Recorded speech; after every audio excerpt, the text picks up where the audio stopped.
Hello, dear students. Today we will discuss the theme social philosophy. We will speak about nature of social philosophy, about its problem scope. Also, I will tell you about relation of social philosophy to other sciences and disciplines. And as well, we will discuss society as a self-developing system. It's our 3 questions today. Social philosophy is one of the main and important branches of philosophy.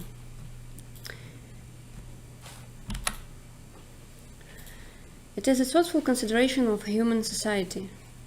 It gives insight into the actual activities of human beings in the society. A social philosopher tries to study society from a philosophical point of view and tries to find out the link between human society and the basic nature of ultimate reality.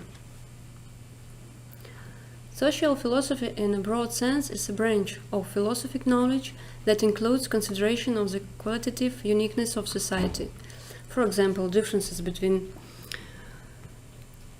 society and nature, attitude to the state, to religion, morality, spiritual culture, etc. Its goals, for example, social ideals and normatives and values, and the origin of development of social history, destinies and prospects. Each of the social sciences, whether history, sociology, political science, philosophy, economics, explores one object, society, but from different angles. That is, each branch of knowledge deals with its own subject and has its own means, methods, and methods of cognition. If history reflects everything significant from the past in the life of society, about the preservation of the individuality of events, significant social process, for example, revolutions, wars, economic and political reforms, the activities of prominent personalities, then sociology does not go deep into the past, but takes another section, studies internal processes, the state of society as a system of interaction of social institutions, the action of social communities and individuals. If psychology gives an idea of society from the standpoint of social and psychological processes, and legal sciences investigate the patterns of regulatory mechanisms, in particular law as a spatial system of social norms, legal forms of organization and activity of the state, and political system of society, then philosophy studies individuals and integrity, nature, society, man and his thinking. Philosophy does not discover the laws of motion of atoms, but one way or another it solves the question of their inexhaustibility. Philosophy does not formulate theorems about infinitesimal quantities. This is the task of mathematics. But philosophy keeps a person from bad infinity. Philosophy does not give specific knowledge about the development of living nature, but points to the inextricable connection between living and non-living, etc. Philosophy does not describe the phenomena of reality, but cognizes their essence. Understandably, all humanities are connected and interact, although not always productively. After all, it happens that philosophy is read in isolation from economic theory, sociology in isolation from history. Economic theory does not take into account the foundations of social psychology, etc.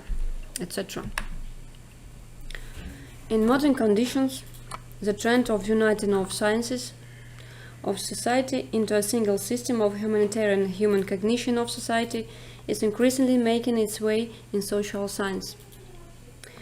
It is society as a single object of cognition that constitutes the basis of the trend for all social sciences.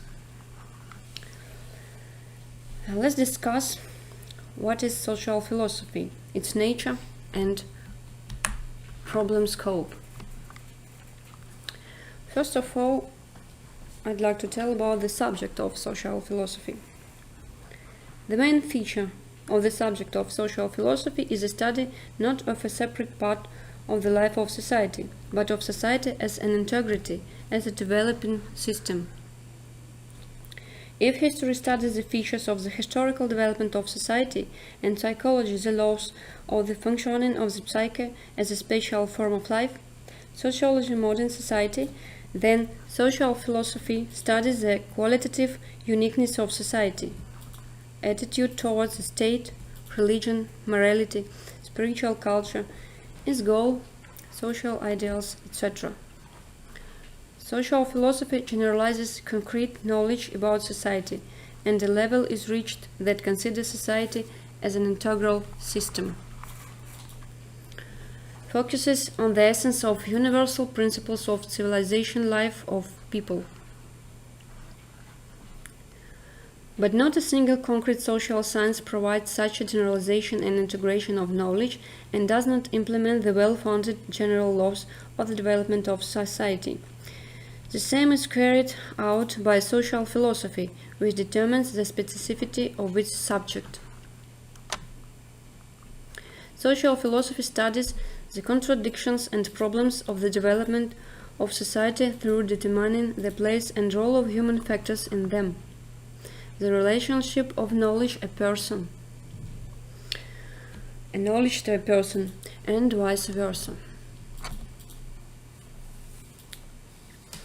The subject of social philosophy is the study of the universal foundations of civilizational existence and the development of society, an integral system from the standpoint of man and the intrinsic value of humanistic priorities, the ratio and the main factors of human life and historical space and historical time. Man is a social animal. The entire existence of every human being is sustained, nurtured, furthered and developed in all the aspects through the active cooperation of his fellow beings. Social philosophy tries to find out the basic laws which operate in the society and influence human relations. Its aim consists in discovering the meaning of the actual mode of existence. In Western civilization, we can find traces of social philosophy in Plato's Republic. Plato depicts the picture of ideal society, utopia. He classifies the people of the society into three categories as per their talents into rulers, warriors, and workers. Plato stated that philosophy must be the king. Aristotle's social philosophy is more realistic. For him, the chief aim of the state is to produce good citizens who can perform their ethical duties in a better way. The rapid development of physics, mathematics, and mechanics in the 17th century had great impact on social philosophy. It exposed the drawbacks of social institutions and set forth ideals for the guidance of conduct in society. In the 19th and 20th century, social philosophy became more comprehensive and systematic. Its aim was to interpret society with references to the essential social unity of mankind. Let's talk about definition of social philosophy. An individual is born in the society and thereafter interacts with the society throughout his life. The society is a soil where his personality is nurtured. Social philosophy is a philosophy of human relations in society. Society is a group of individuals united together with a definite end in view.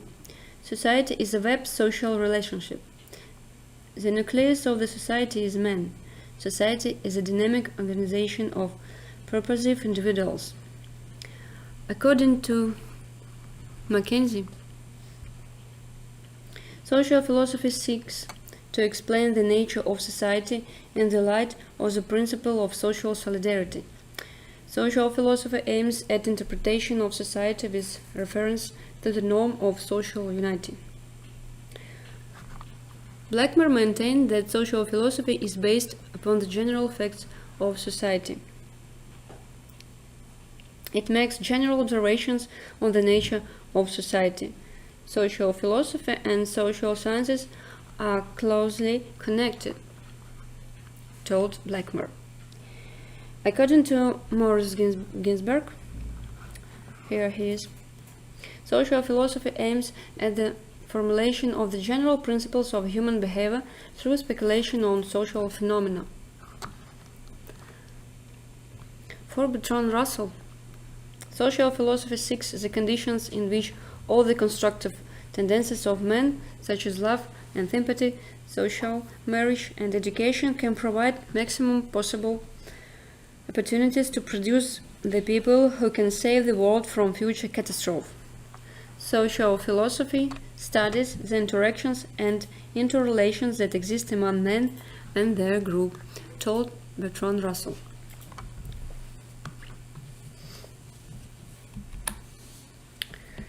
Let's speak about essence of social philosophy. What is the essence of social philosophy? Social philosophy is a philosophy of practice.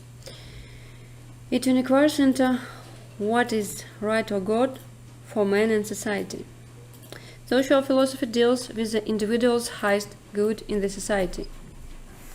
It is primarily concerned with general questions concerning the problems of society, such as social cohesion, social progress, and social disintegration.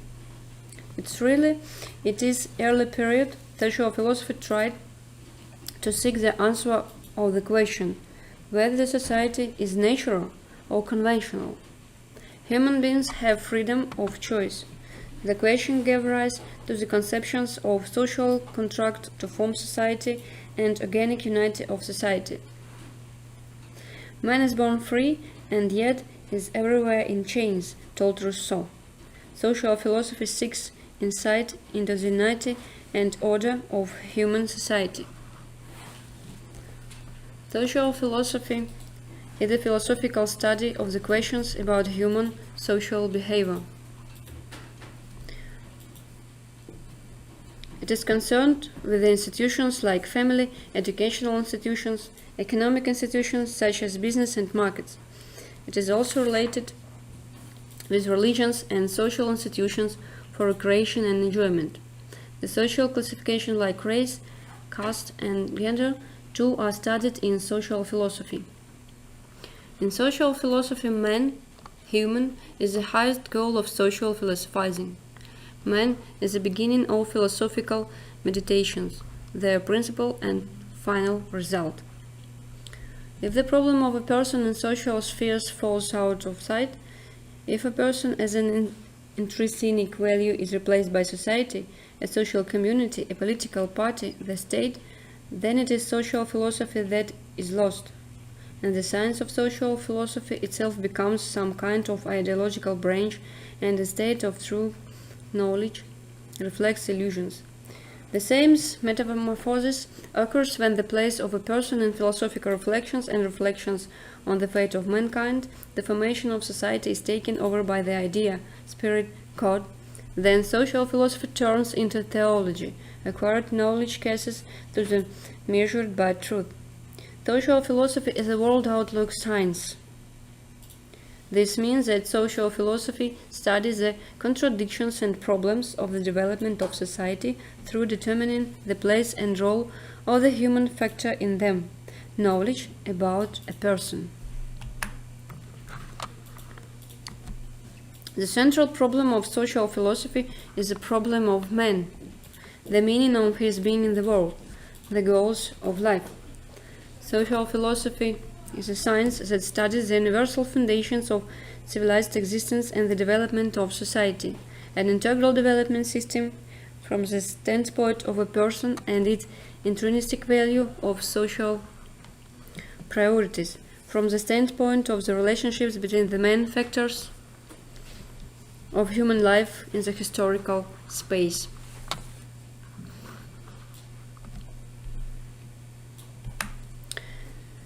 Now let's discuss main features of social philosophy. The first feature, that social philosophy is normative. Social philosophy concentrates its intention on the unity of mankind. Its effort is to study the meaning and worth of the present, past and future modes of existence. Social philosophy looks beyond the actual existence and seeks to discover the ideals that bring highest good for all. It shows that individual good is deeply involved in the realization of common good. Social philosophy is concerned with what ought to be done to realize the ideal involved in our social existence. Social philosophy studies the ideals that are found in the society. It suggests the means to realize those ideals through the social institutions such as family, education, the state, etc. Social philosophy is evaluative. It evaluates the various means to realize common good. Customs, traditions, and various social institutions are means to achieve order, stability, and harmony in the society. These customs, traditions, and institutions, with their set of rules and laws, impose several restrictions on the conduct and behavior of its members. Social philosophy aims at the criticism of social interactions and the social relations in the community. It's mainly concerned with the study of the values of various social phenomena. Social philosophy formulates the rules for ideal social interactions. It seeks to explain the nature of society in the light of the principle of social solidarity. It shows the value on which social progress of man depends. Social philosophy also tries to expose the drawbacks of social institutions and the social behavior of people. It sets the higher ideals for the guidance of conduct in human society. The next feature is that philosophy is speculative. Social philosophy is a speculation upon the basic principles of human behavior, the supreme values of human life, and the purpose of entire existence. A social philosophy is deeply concerned with the study of the implications of social phenomena. Social philosophy attempts to understand the patterns, changes, and tendencies of societies. It explores philosophical questions about social issues, social behavior, and social values and norms. Social philosophy is not based on empirical methods. Social values are implied in social activities, and the principles of social philosophy are the basic conditions of any social relationship. The ideals of social philosophy are a priori.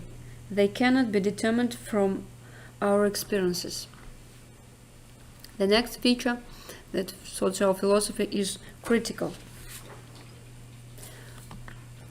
According to Ginsberg, social philosophy must take into account the results of social sciences before formulation of the general principles of human behavior. Social philosophy has two main functions, namely critical and constructive. Critical and constructive. Social philosophy criticizes the actual social existence in the light of common good.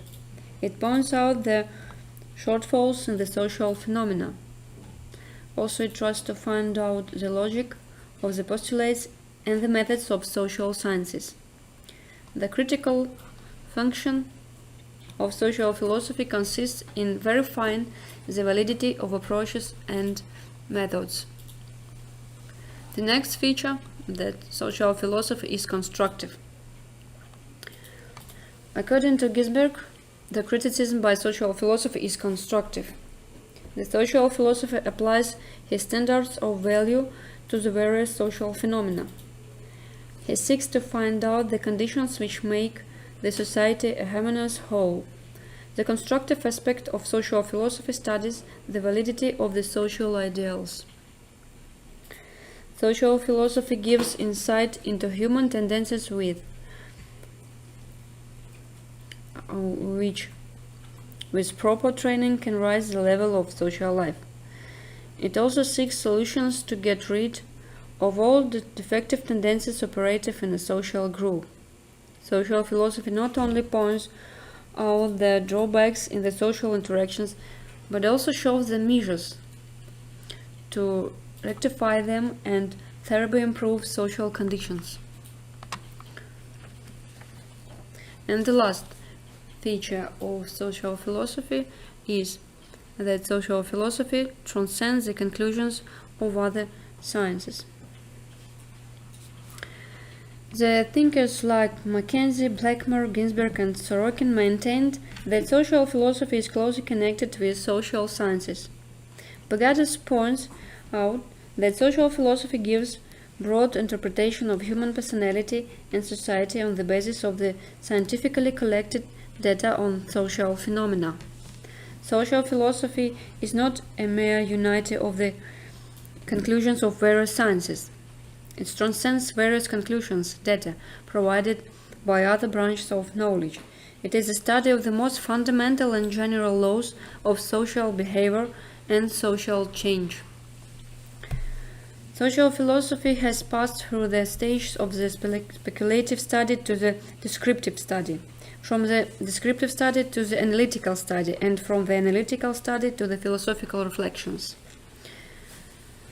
Now it is facing the critical issues of single-parent family, marriage, living relationships, gender equality, and new educational and work institutions. By going beyond the received data, social philosophy interprets the meaning of ever-changing human life in the society.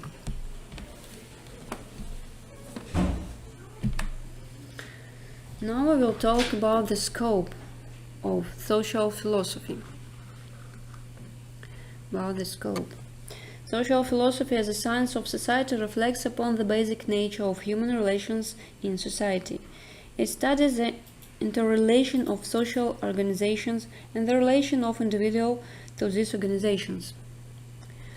It speculates upon the principles that underlie the human behavior. Social philosophy studies the structure and functions of social system and investigates into their philosophical implications. Social philosophy studies the most fundamental laws which influence social cohesion, social progress, social change, and disintegration.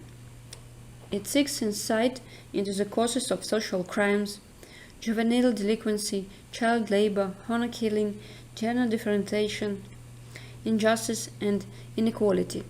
It tries to find out the root causes of social pathology and suggests the remedies for it.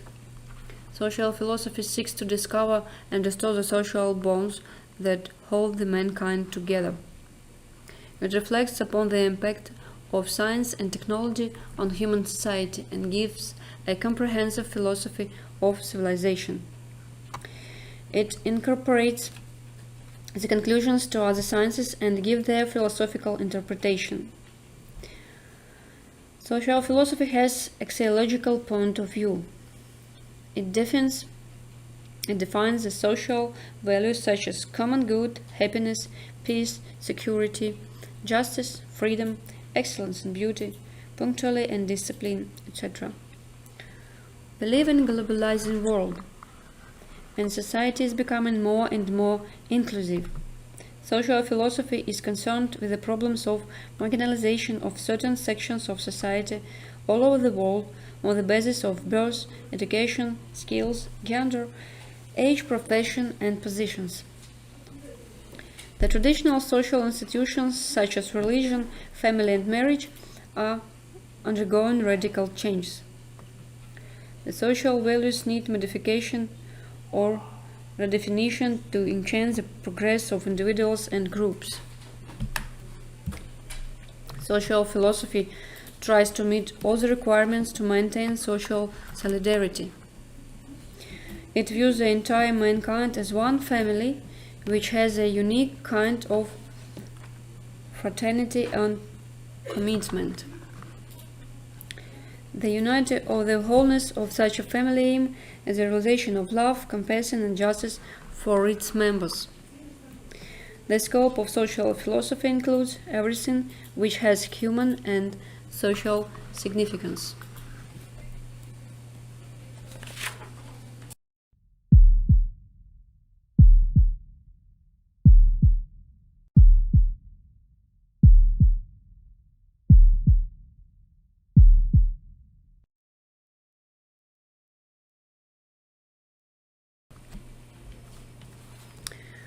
Let's discuss the relation of social philosophy to other sciences and disciplines.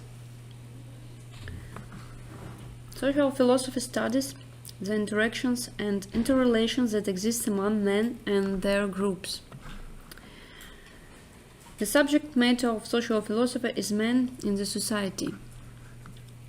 A man in the society has various social, moral, economic, cultural bearings.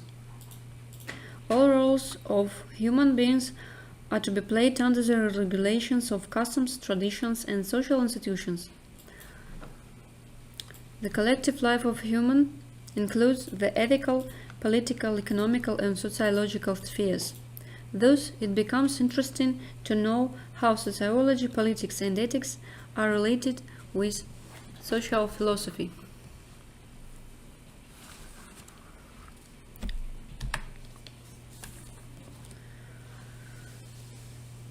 Let's talk about relation of social philosophy to sociology.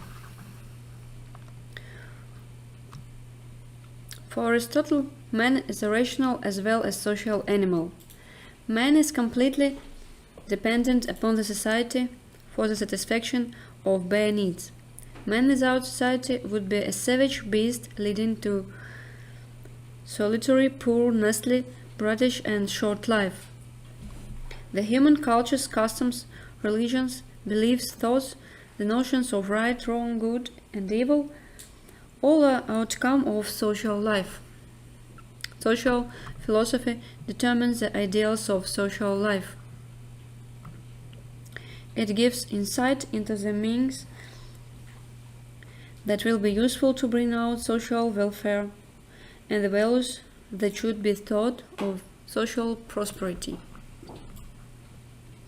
Sociology is the science of the web of social relationships.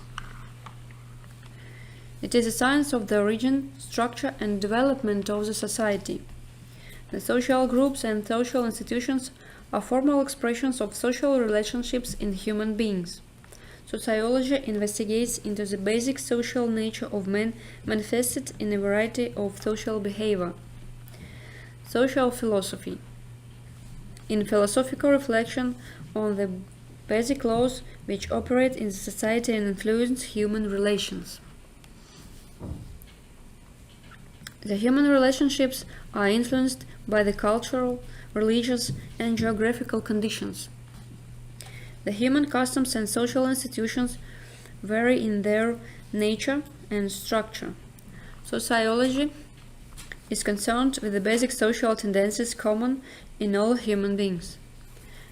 But social philosophy is concerned with the realization of common good through social awakening. It tries to find out the philosophical implications of the generalizations of sociology. Social philosophy and sociology are closely connected with one another.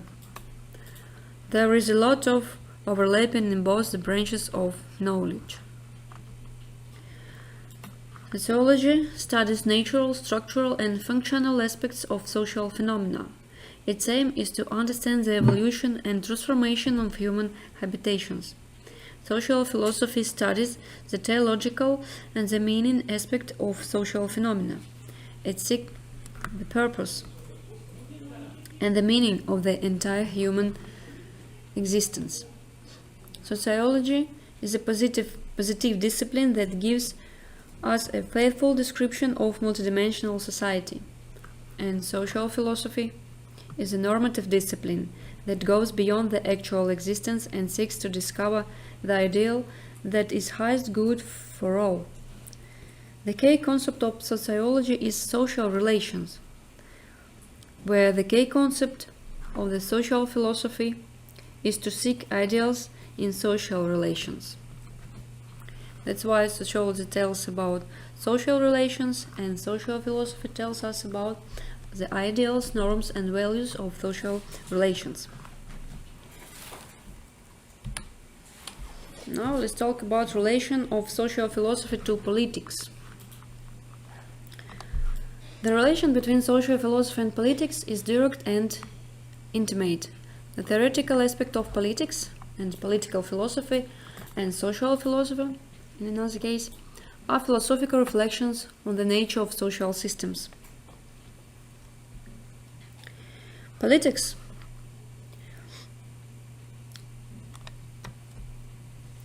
is a positive discipline which is concerned with the state.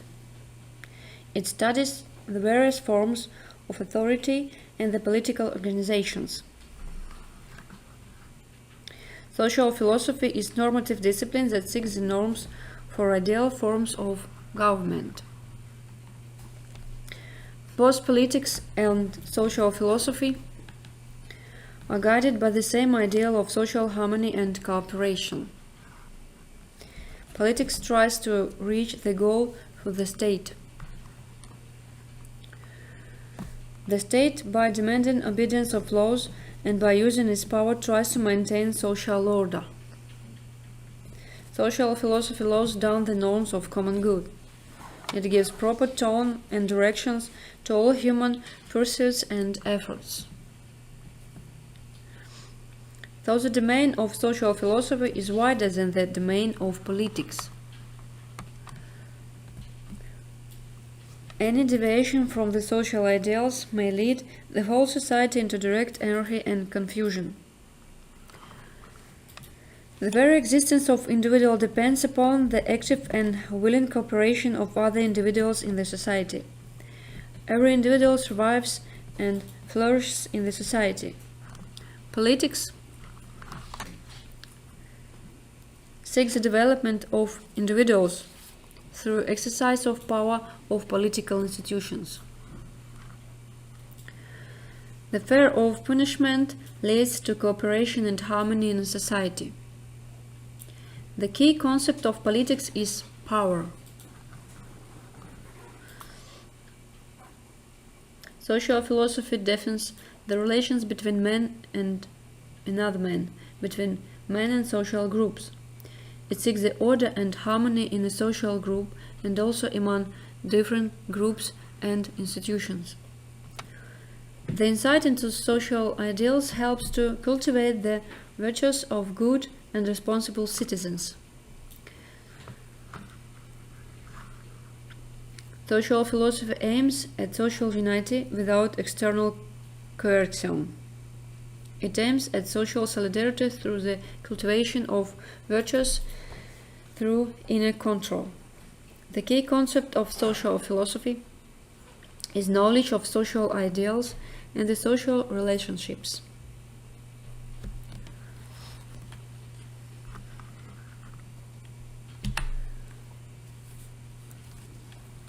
Let's talk about relation of social philosophy to ethics.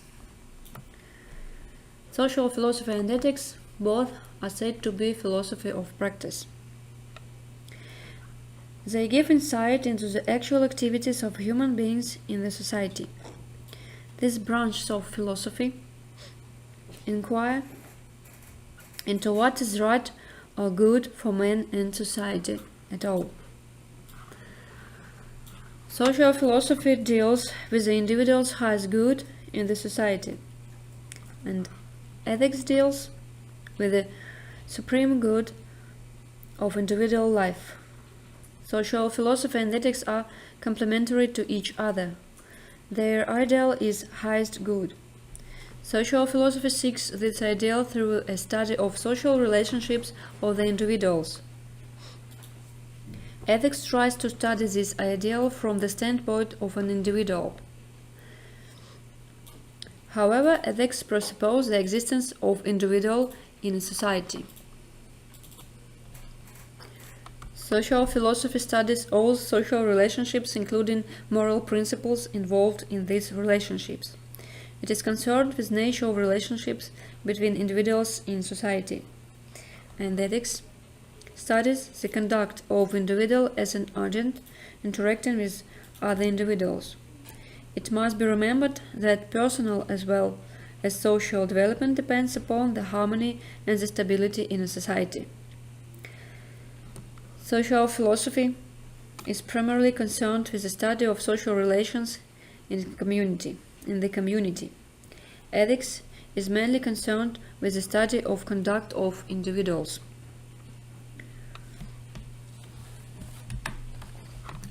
Social philosophy evaluates customs, traditions, and various social institutions. It aims at the criticism of social interactions and the social relations in the community. It is mainly concerned with the study of the values of various social phenomena. Ethics evaluates rightness or wrongness of human actions with reference to intentions of the agent. It aims at character building of individual by cultivation of moral values such as non-violence, truth, non-possession, and self-control. Moral values acquire fuller and deeper meaning in a developing civilization. There is intimate relation between social philosophy and ethics.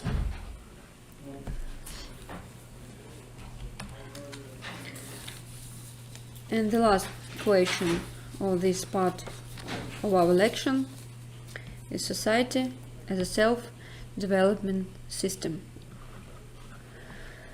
Okay, society as a social system is not any mechanical aggregate of people, but such a combination of them,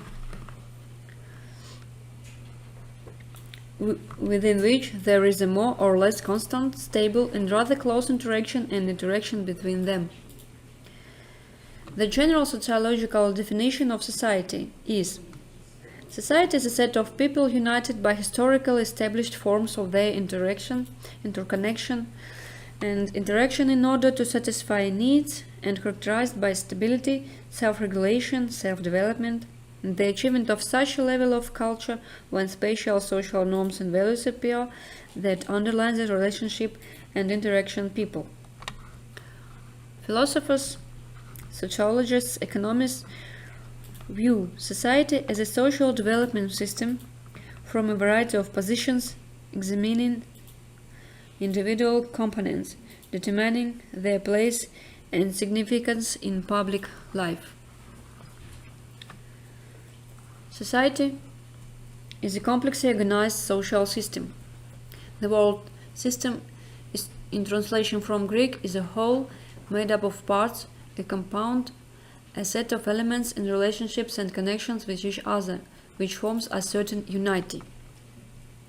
Society as an integral system includes diverse elements that represent a complex hierarchy of subsystems: economic system, political, social, spiritual, education, religion, science, etc.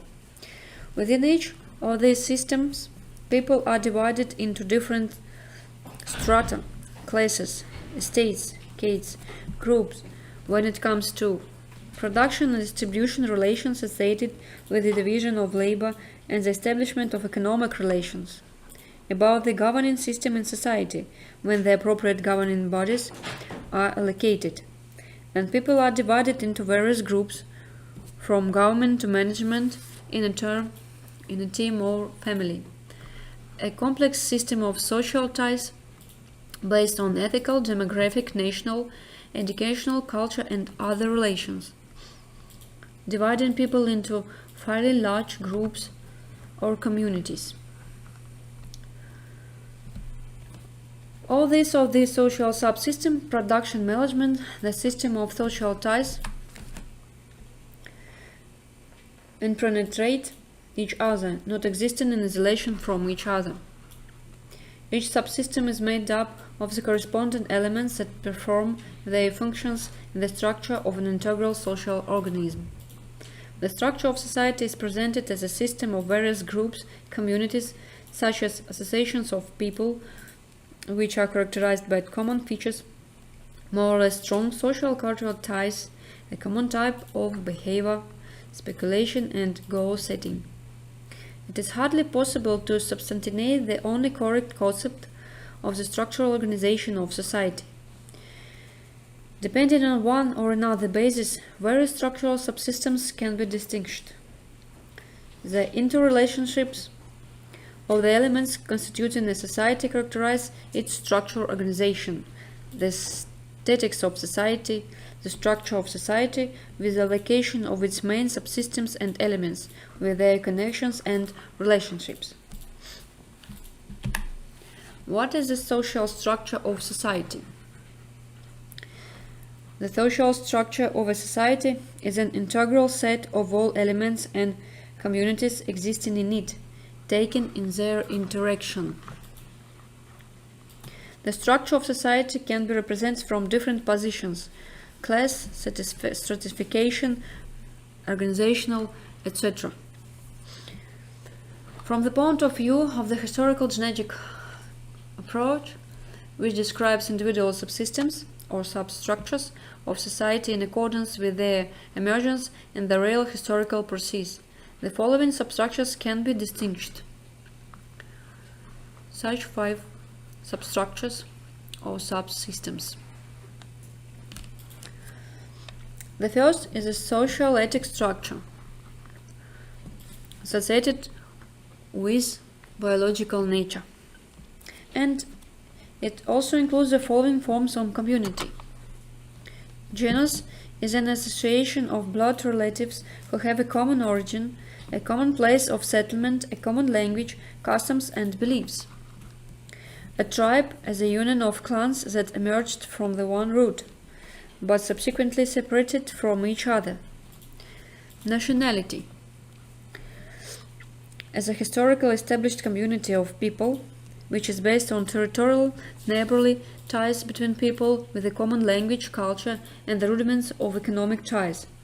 A nation is such a community of people, the formation of which was associated with the development of capitalism and which is distinguished by such features as a common territory, language, economic life, common features of the mental makeup, the presence of national identity, a specific culture, a common spiritual life. For example, some things of a nation, community of the territory in modern conditions are eroded. The next substructure is social demographic, in which the population acts as the fundamental community as a continuously reproducing aggregate of people. The third subsystem or substructure of the social structure is spatial substructure.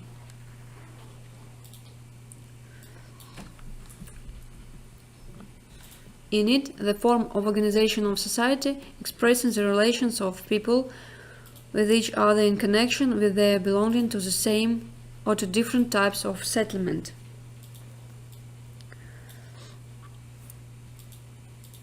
For example, intraland, intra-urban, inter-settlement, etc.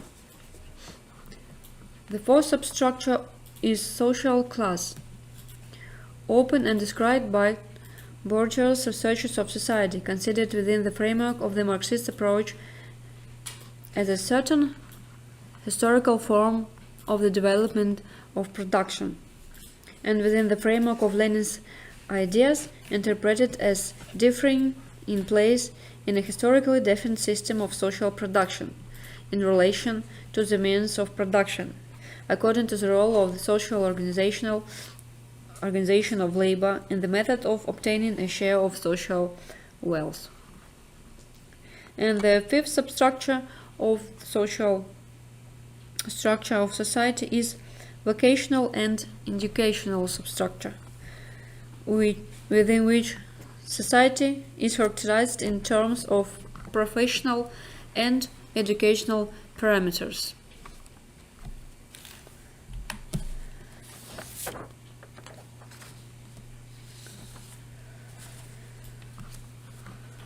Okay, social philosophy is one of the main and important branches of philosophy.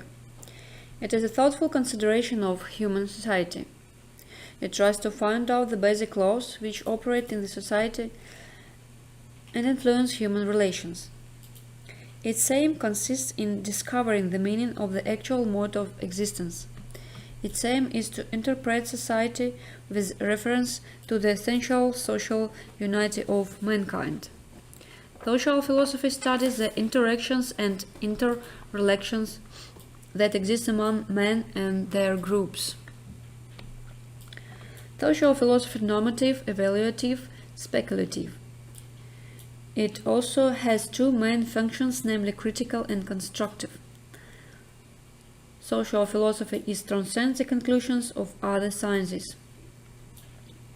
Social philosophy also studies the interrelation of social organizations and the relations of individuals to these organizations. It studies the structure and functions of social systems and investigates into their philosophical implications. It tries to meet all the requirements to maintain social solidarity. It views the entire mankind as one family which has a unique kind of fraternity and commitment. Social philosophy is closely connected with sociology, politics, and ethics. Sociology and politics are positive disciplines, whereas ethics and social philosophy are normative disciplines. Sociology is the science of the web of social relationships, and politics is concerned with the state and political institutions. Ethics is the science of highest good of individual, and social philosophy studies the purpose and the meaning of entire human existence. It deals with the common good of individuals in society. The key concept of sociology is social relations, but the key concept of politics is power. Ethics is concerned with rightness and wrongness of actions of individuals, and the key concept of social philosophy is knowledge of social ideals in the social relationships. It also includes everything which has human and social significance. Society is a complex and self-development system. The structure of society can be represented as a group, a state, class, stratification, and other system or systems. This part of lecture material introduced the nature of social philosophy, outlined the area of interest of this branch of philosophical knowledge, and determined the specifics of its relations with other sciences, gave an understanding of society as a complexly organized open system with its own unique structure.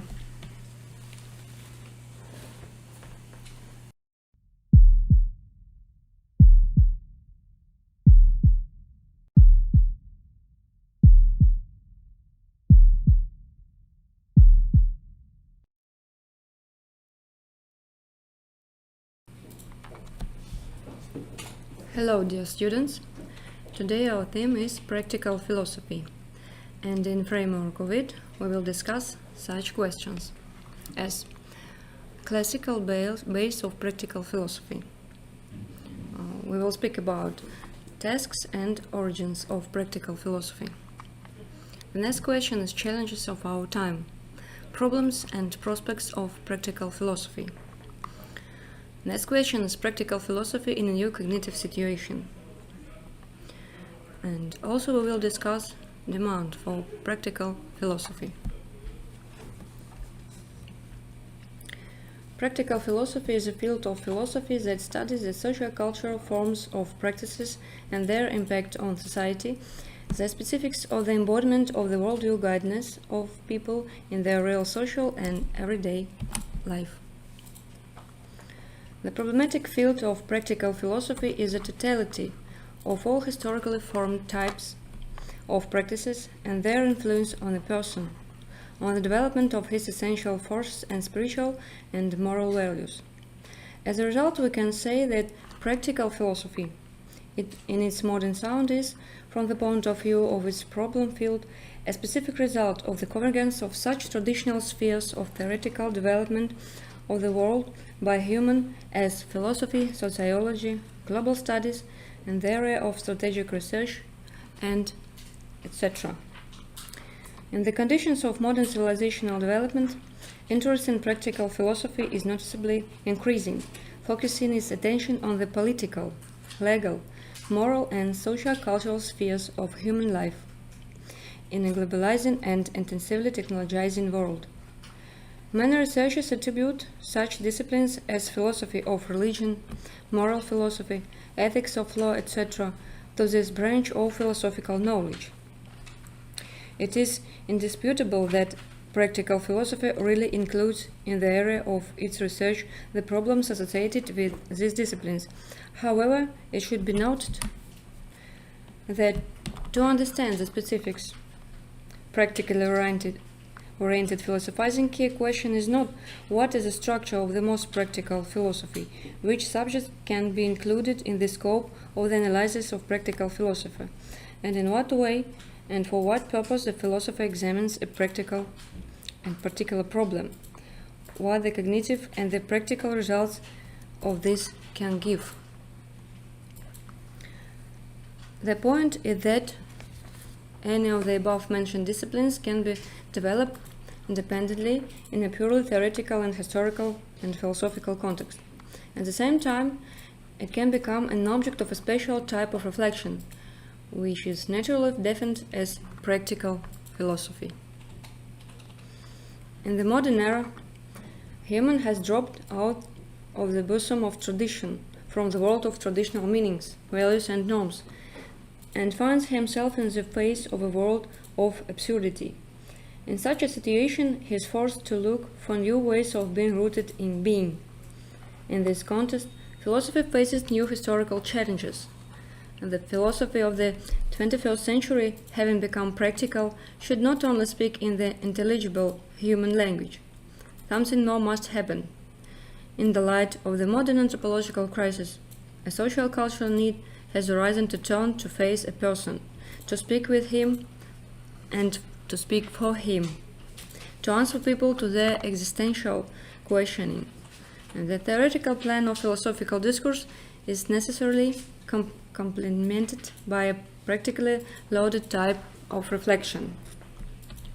What is the classic base of practical philosophy? First of all, talk about the tasks of practical philosophy. In different historical periods, philosophers offer their answers to fundamental questions of human existence in the world.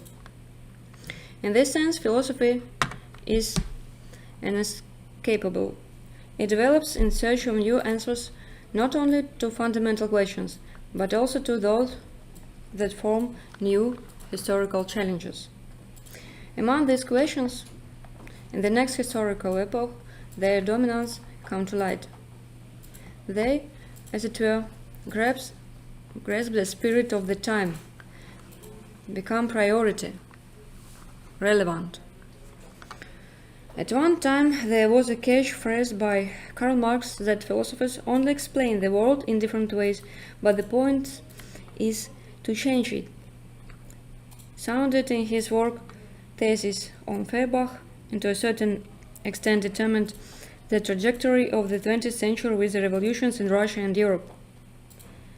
But today, it is quite obvious that a different fundamental task is being faced. It consists in how to live, that is, to act in this rapidly changing world, in which time for comprehension of events disappears. Their quick change, the kinematography of life, leaves no time for conscious activity, even for comprehending a person's own life. For example, he is suppressed by the redundancy of information and at the same time is forced to make a decision with the possibility to unpredictable consequences if it is fundamentally incomplete.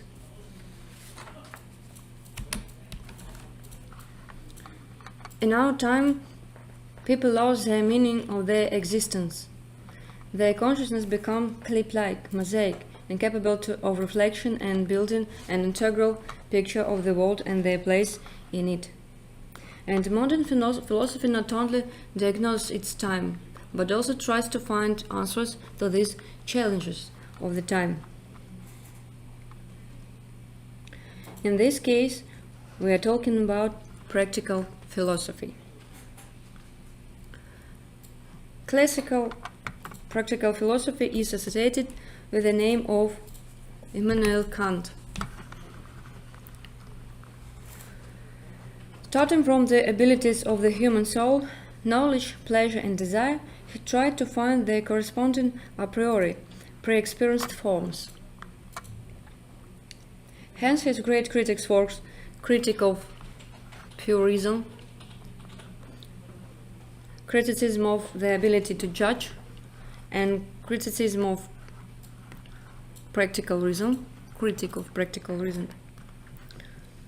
The noted critics constitute the core, the essence of the philosophy of Immanuel Kant, for whom it is a person that his stay in the world, his being, the main fundamental question of philosophy. All successes in culture, which serve as a school for a person, are aimed at applying the acquired knowledge and skills to life. But the most important subject in the world to which this knowledge can be applied is man, for he is his own final goal for himself, told Immanuel Kant. But what can philosophy give to a person? According to Kant, this is an understanding of the meaning of life and the ability of a person to actively participate in it. The expressions to know life and to be able to live in their meaning are far from the same. The first means to understand the game that a person has witnessed. The second means to participate in this game. Hence the goal and objectives of practical philosophy as Kant understood and formulated them. Participation in the marked game of life possesses fundamental questions about his essence before a person. It turns out that the determinism of his actions is of a special nature that in a person they may not be predetermined. Unlike other living beings, a person is capable of reflection and the formation of morality in his consciousness, as a relationship to himself and to those around him. In this practical philosophy, Kant substantiated that this ability is within the person himself. Despite his dual nature, natural and intelligible, that is not material, comprehended only by the mind, a person is guided in his behavior by the idea of freedom.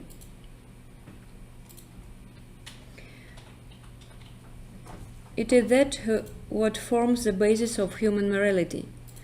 If this idea outlines the human in a person, then morality itself shapes him as a person. Freedom of a person determines a person's actions, thereby denoting his right to personal autonomy, but at the same time limits it to his duties to other people. According to Kant, practical reason from the corresponding a priori forms creates the principles and rules of human moral behavior. That is why the idea of freedom is not a theoretical but a practical idea too. Its ultimate goal, striving, is human happiness. To be happy is the necessary desire of every sentient being, which determines the basis of its ability to desire. The noted should be kept in focus of consideration of any questions of practical philosophy, human life in general. Kant formulated three definitions of the categorical imperative. First, act only in accordance with such a maxim, your desire, being guided by which you can at the same time wish that it became an universal law, the desire of all people. Second, act so that you always treat others as an end, and never treat him only as a means. Third, do what you want others to do towards you.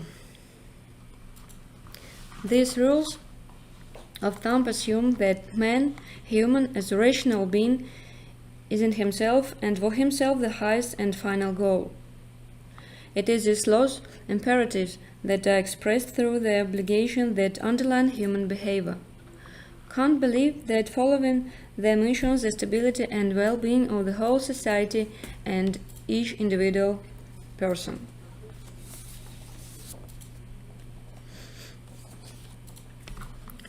Kant carried out the Copernican revolution not only in the theory of knowledge. Our mind does not derive its laws from nature, but impose its own laws on nature. But much more important in the sphere of human practical life. He not only formulated the moral imperative, man is an end in himself and should not be a means, but in Critique of Practical Reasons he showed that man should strive for the idea of a morality perfect law. This is virtue, the highest that practical reason can achieve. Such a Copernican revolution turns a person into an active observer. His presence in the world affects everything that happens in him. It is no coincidence that methodological terms and the influence of Kant on the emergence of non-classical science, primarily physics, can hardly be overestimated. In the latter, the problem of the observer has become key and essential. Only at first glance, it may seem that Kant is from the history of philosophy and has nothing to do with the present. Expanding this approach in solving the problems that our time presents to us, which increase in speed, we come to the following conclusions. First conclusion: the potential of practical philosophy in its classical problematic is not only not exhausted, but is even in great demand, since life changes conditions and the same task require new solutions that take into account the modern context. And secondly, not only conditions change, but completely new problems arise that require an expansion of the subject field of classical practical philosophy. And this is not only a transition to a new technological order, environmental problems or other global problems, but also challenges directly to the nature of human himself, from the side of artificial intelligence or genetic engineering. It is obvious that under these conditions, the need for general and spatial practical philosophy, if I use the analogy of the theory of relativity, increases many times over. Hence our confidence in the renaissance of philosophy, the need for its creativity and capabilities. In this sense, philosophy is always practical.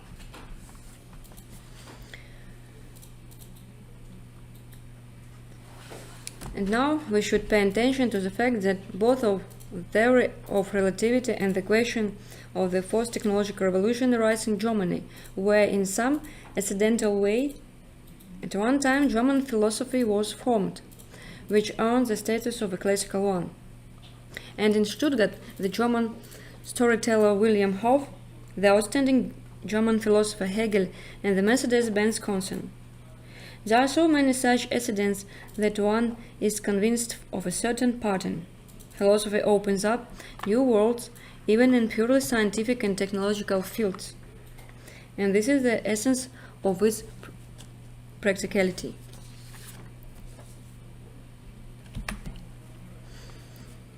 What are the challenges of our time? Let's tell about problems and prospects of practical philosophy. Looking at the wide, almost boundless field of philosophy, trying to understand its prospects in a very difficult time for it, one can come to the conclusion about the spatial prospects of practical philosophy. The question is not about opportunism, but about the crisis present, which can have a fruitful effect on the future of philosophy.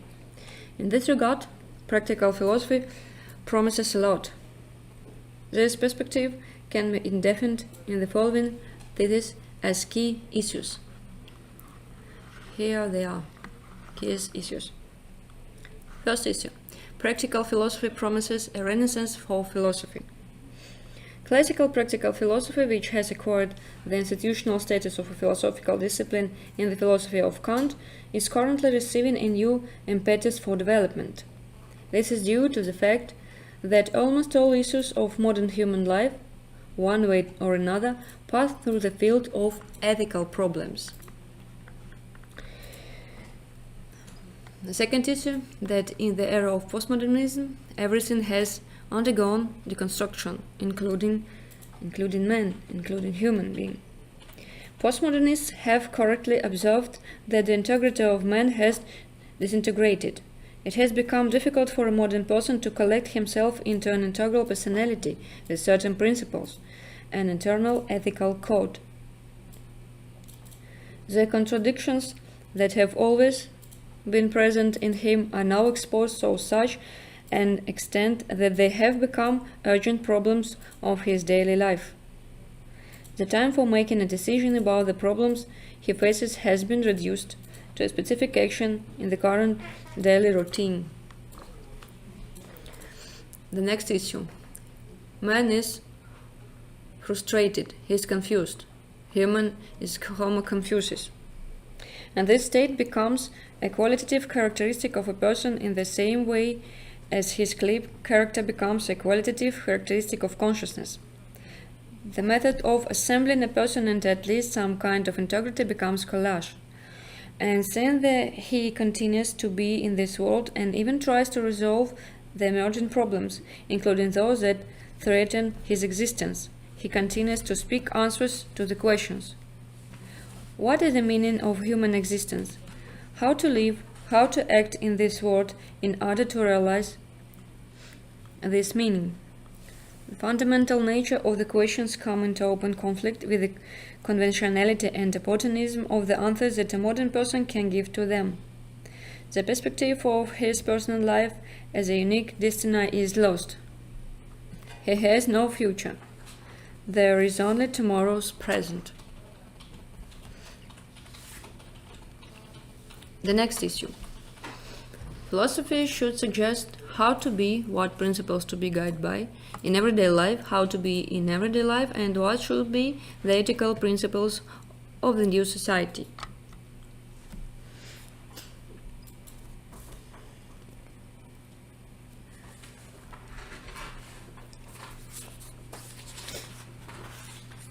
People are not seek to go to a psychiatrist, psychologist. They have lost and are looking for the meaning of their existence. Not everyone has become refined consumers yet. A person is lost in a rapidly changing world with situational rules and principles, but in fact with their absence. Almost everyone builds their own parallel virtual life. Philosophy should suggest how to be in everyday life and what should be ethical principles of the new society. It is a difficult task to consider this duty in everyday life. This is the fundamental task of modern practical philosophy. The next issue is the difficulty lies in the fact that along with the urgency of problems, a person deals with a high rate of their occurrence. When he is enabled to cope with the kaleidoscopic speed of their appearance, rolling roles. In the consumer society, they try to develop and consolidate only one ability, to consume. To do this, they lower the threshold of critical thinking and reflection, destroy the socially oriented value system in it, make it relative, situational, connected only with egocentric needs imposed from the outside. A person is deprived of the ability to comprehend his own life. Homo consumens, a person who consumes aggressively, displaces Homo sapiens. The next issue and promise that the people lose their freedom and hidden neo-totalitarianism acquired sophisticated technology, network virtual forms. An ordinary person, as a rule, does not have an understanding of the problems noted. At best, he only feels confused. His reactions to various challenges are spontaneous, but mostly correlated with mass behavior. All his one-dimensionality has now become completely obvious. In a modern civilized consumer society, all people are essentially the same, since they obey to same desires. People lose their freedom as hidden neo-totalitarianism acquires sophisticated technology. for example, network technology, virtual technology, etc. Such forms. The values of consumption become so total that they began to destroy the general, as it were, ownless nature, his own nature, and then the particular, the person himself, exploiting his desires. Moreover, the needs of a person are no longer determined by him, but are imposed on him from the outside. In this sense, the work of Herbert Marcuse, One-Dimensional Man, turned out to the prophetic. Although the slaves of a developed industrial civilization turned into sublimated slaves, they still remain slaves, because slavery is determined not by the measure of obedience and not the severity of labor, but by the status of being as a simple instrument and reducing a person to the state things. The next issue about neoliberalism and people in the framework of this theory. The consumer society is moving towards its highest stage, and a new type of social organization, pleasure society, poses new challenges for us. In such a society, from a consumer, a person himself turns into an object of consumption. Neo-totalitarianism exploits people and manipulates them through their own or imposed desires. The next issue. Modern man is at a point of bifurcation at which two perspectives have emerged. Either transhumanism, Tyborg with transformed situational ethics, or Homo Deus, since a huge creative and destructive force is concentrated in modern man. In this sense, the thoughts of Yuval Harari in his book Homo Deus are interesting, which is an attempt to look into the future. The book's annotation says, "What will happen when Google and Facebook are better than ourselves at knowing our tastes, personal sympathies, and political preferences? What will the billions of people ousted from the labor market by computers and creating a new, useless class do? How will religions be perceived and adopt the advances of genetic engineering? What will be the consequence of the transfer of powers of competences from living people to network algorithms, neural networks, and artificial intelligence built on them? What should a person take to protect the planet from his own destructive power? The main being now, Harari believes, is to realize that we are at the crossroads and to understand where the path stretching in front of us lead. We are unable to stop the course of history, but we can choose the direction of movement. A fundamental role in this choice is played by what is fundamentally human in us, something that neither animals nor artificial intelligence possess. This, the moreover, with the Deus, by Kant. And the next issue of practical philosophy, that is impossible to remove global issues from the focus of philosophy. What is the future of social systems, economics, and politics on which they will be based? The consumer society is not only the opportunity for the social organization of people. Humanity will either change this organization or die. At least today, the threatening shortcomings of this form of organization of people are becoming more and more obvious. Consumption becomes more sophisticated in luxury, pleasure, but it does not become qualitatively different. This is a problem with capitalism, which offered nothing but branded consumption. What will happen if people turn away from such consumption as distorted moral pyramid? For example, I am not interested in the status of a thing, I am interested in mine and others' I. After all, the system of branded consumption is an imposed attitude. It is not built into the nature of Homo sapiens. The line between rich and poor is blurred not in money, but in pleasure.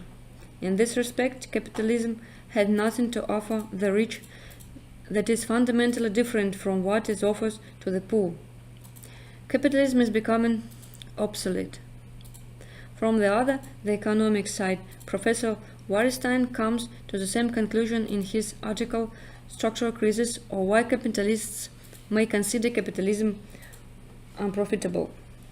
But again, he ultimately sees the same ethical choice that people must make in order to move to a different system of organizing the world order: intellectual, economic, political order, etc. He believes that all that we can to take is to try to analyze the historical views, to make a moral choice on the preferred outcome and assess the optimal political tactics to achieve it. And the last issue about capitalism that exploits various feelings: fear, shame, sex, hunger, etc. At the same time, it tries to dress them in ethically acceptable forms or change these forms themselves and even impose completely new ones. At one time, Max Weber, not without reason, wrote about the connection between Western capitalism and the spirit of Protestant ethics. The question arises: on what ethical system will the economic system of society in the coming future be built? It's the actual question of our days.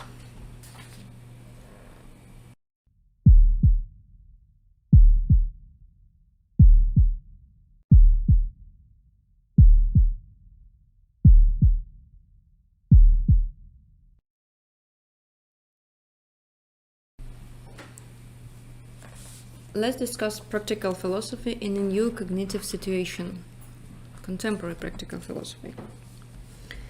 If you look closer at the content of the philosophy that preceded the present time, you will notice that it, in general, always included two main groups of issues. First, those related to the development of the language of philosophy and its internal problems, and secondly, those that presuppose an appeal to the process actually occurring in society, to a person in all the fullness of his social and cultural definitions. Therefore, we can say that for many centuries in the history of philosophy, two tendencies fought: pure theorizing and practically oriented analysis. They appeared already in antiquity. At the turn of the 18th and 19th centuries, philosophy became the dominant form of spiritual production in Germany in the person of such thinkers as Kant, Schelling, Hegel, and others. This fact is closely related to the strengthening of the practical orientation of philosophical thought.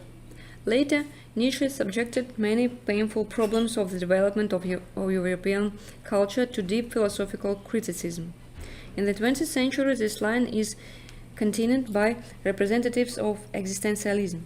In their writings, we find a comprehensive existential and moral analysis of such actual contradictions of European civilization as the phenomena of human alienation, loss of meaning, lack of communication, standardization of personality, etc. Critical analysis of the technogenic civilization of the 20th century, the social cultural dimension, is presented in the works of Spengler, Sorokin, Sartre, Ortega-y-Gasset, and others. A noticeable surge of interest in philosophy is observed in the first quarter of the 20th century, in connection with the evolution in natural science. Philosophical methodology began to be perceived as a necessary tool for resolving difficulties that arose in the very foundations of scientific knowledge. This is directly indicated by the work of such luminaries of physical science as Einstein, Planck, Bohr, Heisenberg, Fock, and many others. It seems that today philosophical thought is awakening for a new breakthrough. It is more and more clearly revealing the need to turn again to face man, to the problems of culture and science, to the most actual contradictions of the global world. Why had this problem worsened in recent years? The fact is that modern civilization is characterized by unprecedented rates of development. If earlier qualitative change in the social and economic theory and culture science and development of technologies took place over long periods of the historical process, today the era of innovative leaps has begun, leading to qualitative change in all spheres of human life. One important consequence follows from what has been said. In the past, the philosopher in his reflections on the world dealt with a fairly stable social and cultural reality. Therefore, in the first place, as a rule, the so-called eternal questions about human nature, about truth, about meaning of life, etc., were put forward.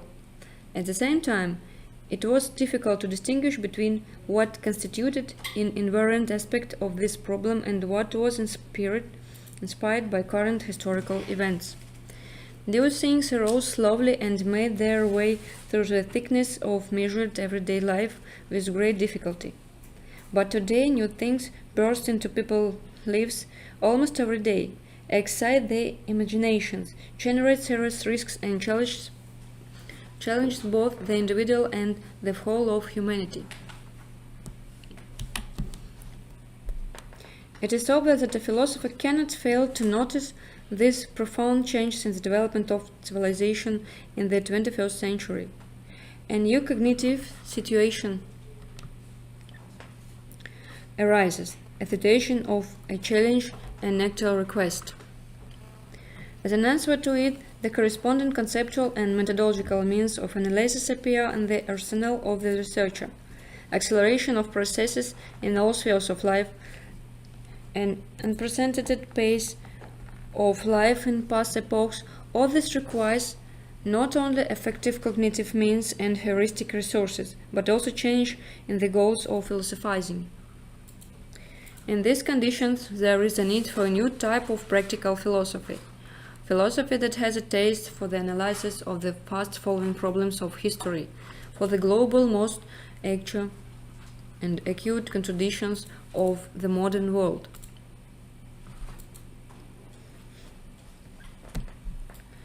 The range of socio-cultural areas that philosophical thought begins to master is expanding.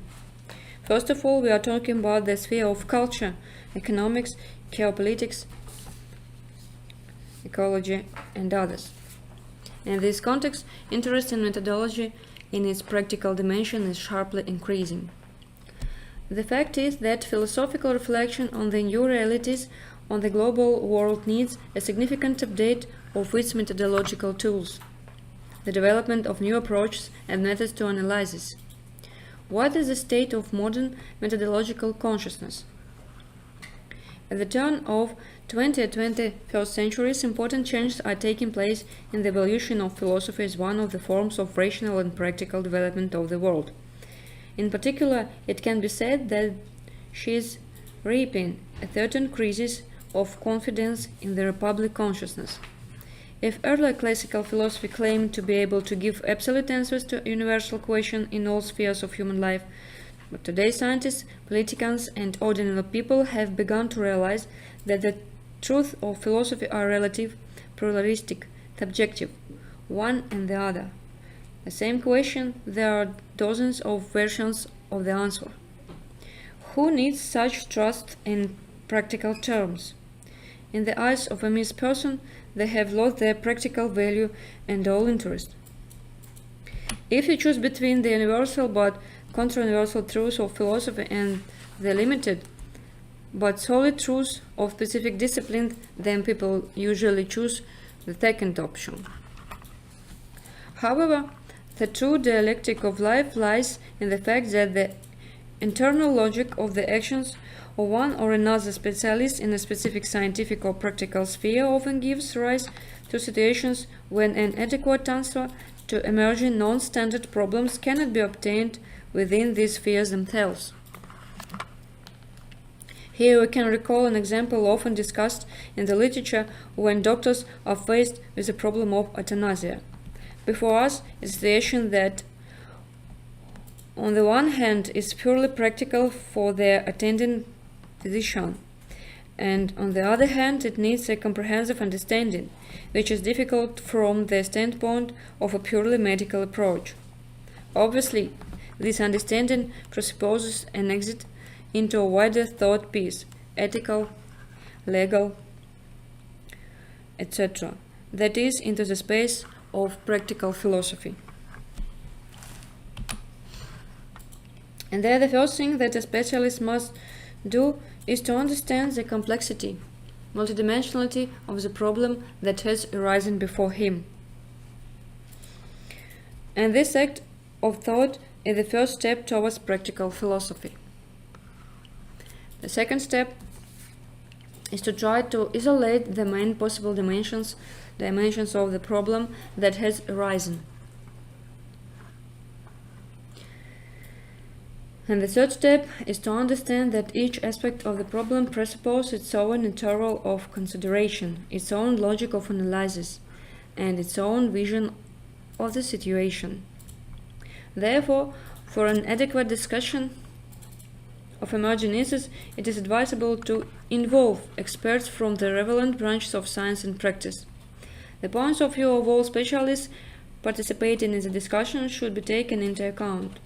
The fourth step is related to the solution of the question of how to coordinate different, sometimes opposite positions. At this step, there is a realization that the specialist is not only forced to enter into polylogue with representatives of other areas of knowledge and practice, but also to take advantage of the help of the professional philosopher in the field of practical philosophy, able to fulfill the role of a moderator and methodologist. Thus, practical philosophy is updated every time in a situation when non-standard contradictory problems arise in a particular field of science and practice, requiring a transition to another theoretical horizon for their solution. In this situation, a philosopher plays a special role as an expert methodologist, whose task is to combine different approaches and perspectives of seeming the problem into a single configuration and find an adequate resulting solution.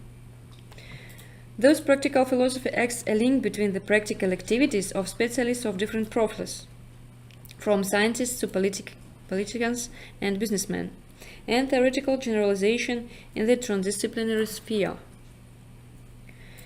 As Kant emphasized, reason is needed not only for correct thinking, but also for rational practical activity.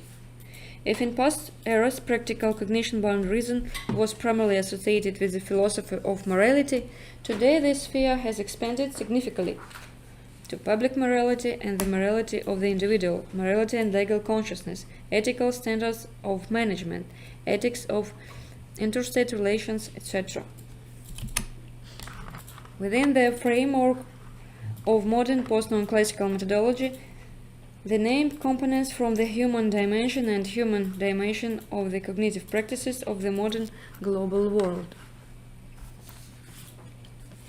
The experience of transdisciplinarity and scientific communication at the present stage poses a problem of the formation of a new type of rationality, which combines a culture of knowledge and a culture of skill, theoretical and practical, the accuracy of narrow professional knowledge and the multidimensionality of philosophical thought. Theoretical philosophy constructs intelligible words, but practical philosophy solves in its own special ways specific problems that arise in various spheres of human life. The differences between these two types of philosophizing in the epistemological aspect are at the level of generalization. Models of the first type are extremely general.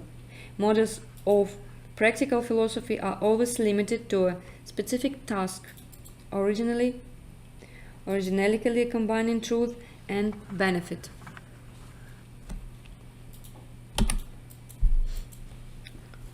And now we will talk about demand for practical philosophy in the modern era. Modern philosophy is going through a new stage in its evolution. This is due to the peculiarities of modern scientific and technological progress and the deep crisis of the global world. Before our eyes, a new type of philosophical thinking is being formed, associated with the emergence of the advanced function of philosophical analytics.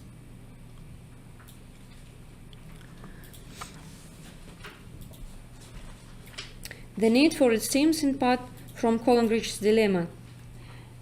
It is in his work Social Control and Technology, established in 1980. And in this work in the form of the following paradox, told that in the early stage of technology development, when it is quite possible to take control, we usually do not yet have enough knowledge to effectively manage it. And over time, when already acquired enough knowledge and experience to manage this technology, it is difficult or almost impossible to establish control over it. A fundamental civilizational crisis of the modern technocratic society was revealed: the gap between doing and understanding. Can philosophy take the challenge of overcoming the Collingridge paradox to other contradictions of the modern era? What opportunities can be used in the field of philosophical analytics? 3 points should be highlighted here. First, introduction of the investigated problem related to the introduction of certain innovations into the moral dimension. Second, the formation of models of the future by means of philosophical discourse. And third, a new time-appropriate research methodology, consideration of emerging problem situation on the basis of an interval approach that is taking into account, first of all, the historical context and a certain set of rules for rational reasoning.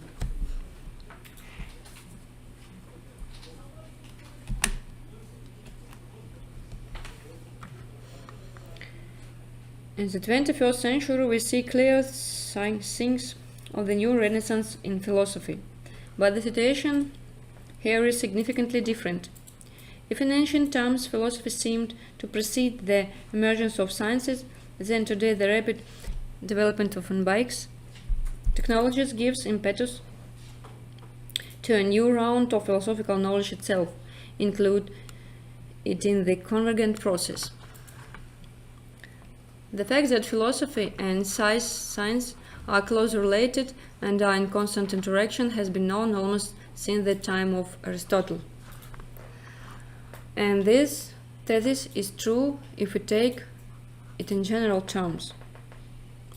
If we consider specific historical situations, then very often we observe that exact opposite picture. For example, it is known that the natural sciences, as they emerged in the 17th and 19th centuries, constantly fenced off from philosophy, demonstrated their independence and even the opposite, their rejection of metaphysics. In an atmosphere of similar mentality in the 19th century began to form such a phenomenon as scientism, which is particularly acted as a spirit of positivity, as a kind of ideological attitude. This leads to the fact that by the middle of the 19th century, theoretically positivism is constituted, according to which science is its own philosophy. In this context, a search of interest in philosophy and physics and mathematics of the first half of the 20th century was by no means a trivial event. It is noteworthy that this turn of the exact sciences towards their categorical and methodological foundations was carried out by the scientists themselves, proceeding from internal needs and from the logic of the development of science itself. What is the reason for the turn to the philosophy to the exact sciences in our time, in the 21st century? A rather detailed answer to this question can be found in the articles and speeches of famous Russian physicist Kovalchuk. He draws attention to the fact that in our time there is a serious turn in the strategy of scientific knowledge both in natural sciences and in the humanities. For our centuries, science has studied nature, dividing the whole into parts, delving into details, highlighting individual elements, aspects, levels of things and phenomena. And today science is increasingly experiencing the need for interdisciplinary practices in order to comprehend the world by assembling parts into a single whole. If in the past the analytical approach dominated, now responding to the new challenges of this scientific and technological revolution, science is taking the path of synthesis.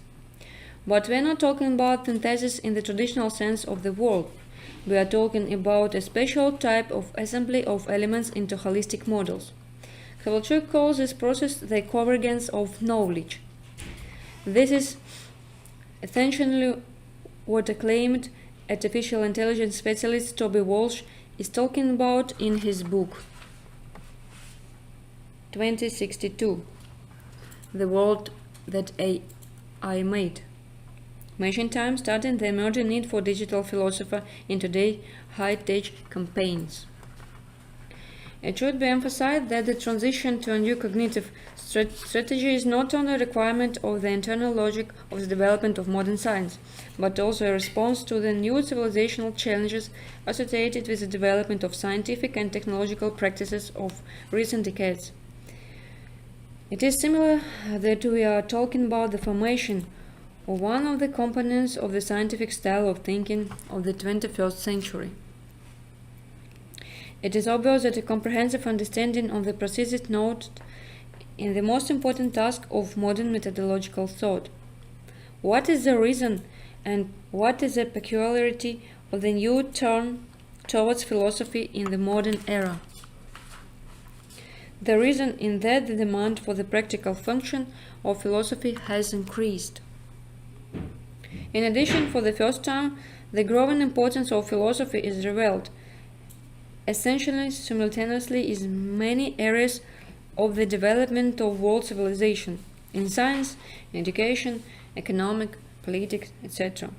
This follows from the fact that the modern world has entered a new stage of its existence.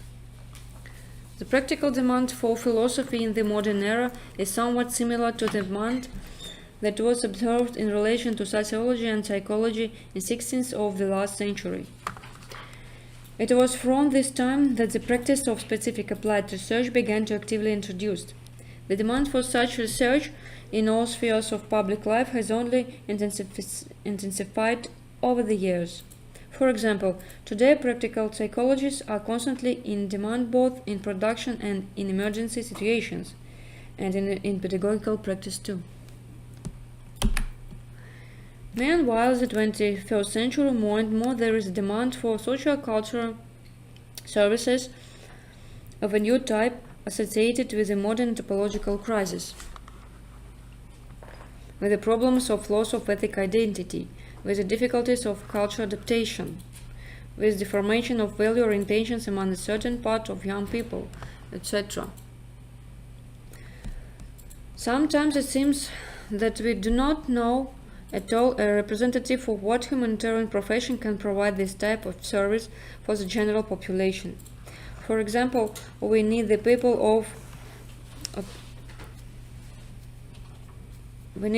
for consolation not only at the moment of personal tragedy, but also during a period of value and ideological discord.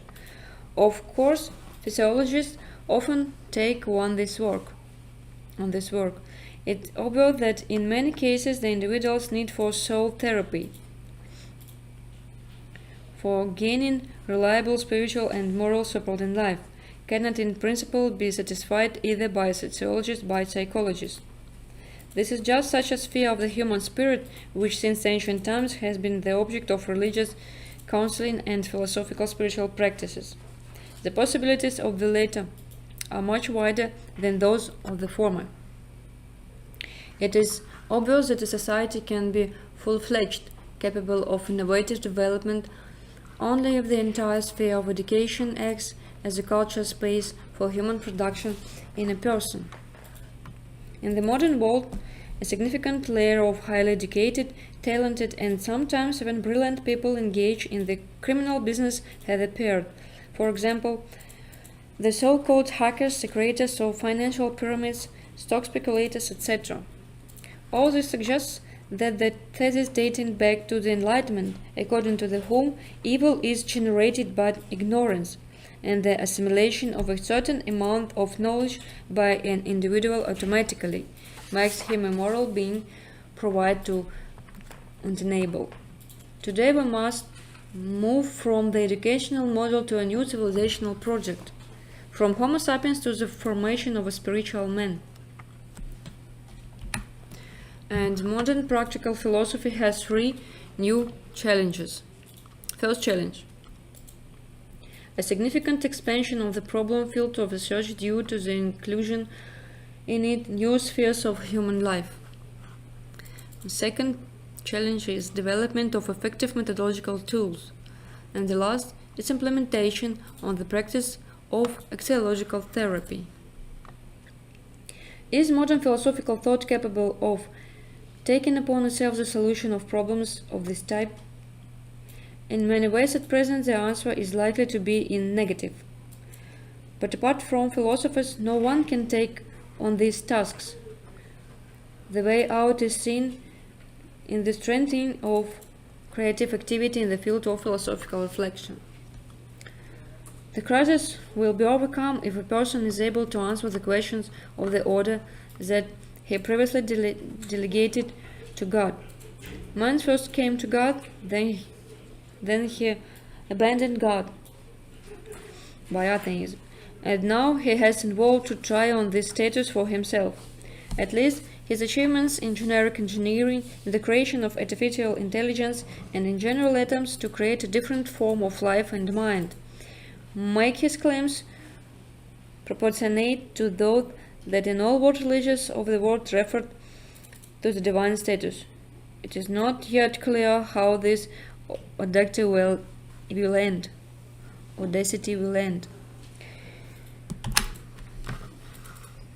the other hand, there is a need for microphilosophy that studies a person in everyday life with his problems. We need answers not only to global but also to everyday questions, although these questions turned out to be side by side closely related. Moreover, everyone needs answers: children, youth, adults, the elderly. Therefore, it's probably to coincidence that the philosophical practices, philosophical cafes, and philosophical for children have appeared. And the guru of this approach to philosophy, Oscar Brunifier, declares: truth is collective.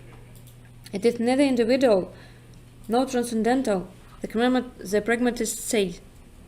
And aptly in this respect they better express the practical dimension of philosophizing, which is not just knowledge, but always know-how, knowing how to be, how to act, where prudence is a constitutive virtue.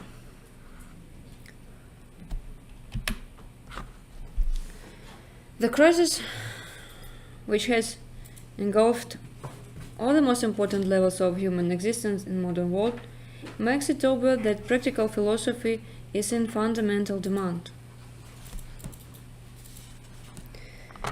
The subject of practical philosophy is the actual issues of the life of man and mankind from the perspective of not only the freedom of his choice, but also the morality of such a choice, when it is no longer possible to hide behind words, but it is necessary to act here and now in everyday life.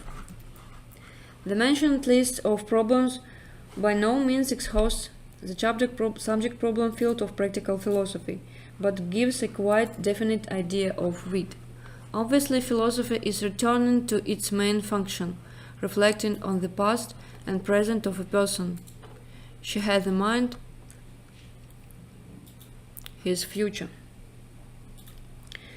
Within the framework of this topic, the specificity of practical philosophy in its new modern understanding was determined. The origins of its problems and key issues that have general philosophical meaning and civilizational significance were indefinite. The relevance of this branch of philosophical knowledge in the context of modern challenges and threats was revealed also. Thank you for your attention.